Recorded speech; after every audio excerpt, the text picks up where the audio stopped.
with her mother Iyenoma and her sister Ekpofi. One day, the Enogie from a neighboring village sent a marriage proposal for Inene, which was accepted by her family. And so, the marriage rites were conducted according to the Benin customs and traditions, after which the Enogie, that is the king of the neighboring village, and his procession returned to where they came from. After some days, it was now time for Inene, the new bride, to go to her husband's village. But before Inene could embark on this journey, her mother dressed her up very beautifully, made up her face well, and adorned her with very beautiful and valuable jewelries. Iyenoma also gave Inene some instructions and a strict warning never to go anywhere else on the way, and that she was not to have any contact with the water from a particular river on the path through which they would journey. And so she embarked on this journey, escorted by her sister Ekpofi and her friend Igbo. On their way to Inene's husband's village, Igbo called Inene aside and told her that she didn't look beautiful enough as a bride. Is this how you are going to look to your husband's house? You are looking really ugly with this makeup of yours. See your face, Igbo told her. So Igbo suggested that they go to a nearby river, the same river Inene's mother had warned her about, to wash her face.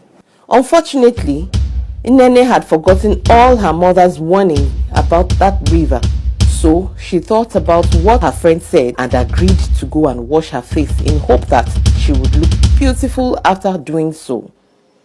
While Ekpofi waited for them, they went to the river.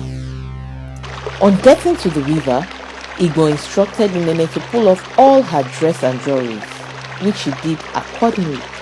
But just as Inene was about bending low to scoop some water to wash her face, Igbo pushed her into the river, then wore all her dress and jewelry and returned to the roadside where Inene's sister awaited their return. When Ekpofi asked about Inene's whereabouts, Igbo lied to her and told her that Inene had fallen into the river. Ekpofi exclaimed and broke down in tears and wept bitterly. But Igbo silenced her and sternly warned her to stop crying as they must continue on their journey.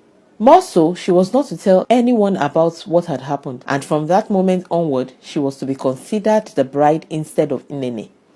At the palace, just as Igbo was entering, the king saw her and wondered that she was not in any way looking like the damsel he had married. But he couldn't reject her because a king must not reject a bride so presented to him according to the laws of the land. Now the queen in the palace, Igbo turned Inene's sister Ekpofi to her slave who was to run all her errands. So Ekpofi would go and fetch water from the river every day. And anytime she went, she would sing this sad song.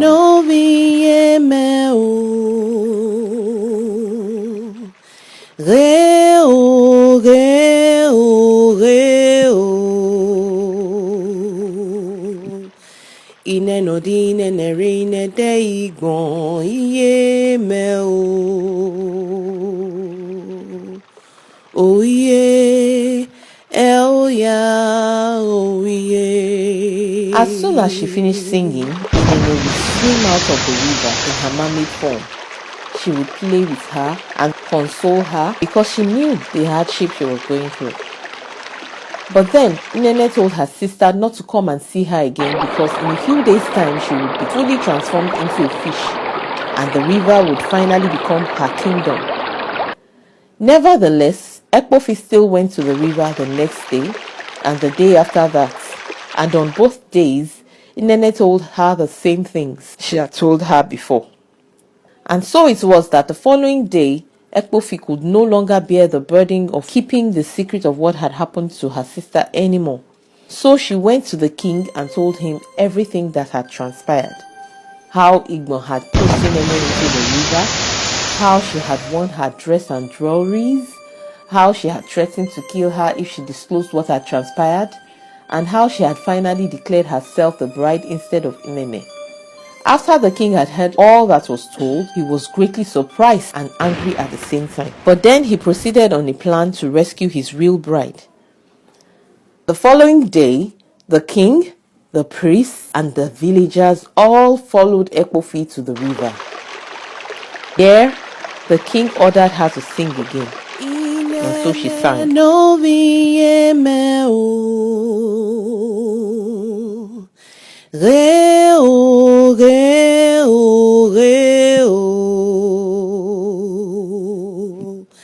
Ine no di ine ne re ine de igbon iye me o. Oye, ya, oye. And to the amazement of everyone around except Ekofi, a beautiful mermaid swam out.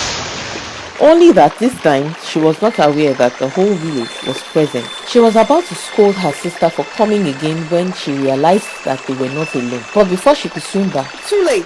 She was captured and taken back to the village, where she was later to be made the bride and queen. When they all got back to the village, some appeasements were made for her, while fire was put around her to completely remove the river's water from her body. Soon she became fully human again and restored to herself. After Inene was restored, she requested to see her friend Igbon, who was about to escape because she already knew that her evil deed had been exposed.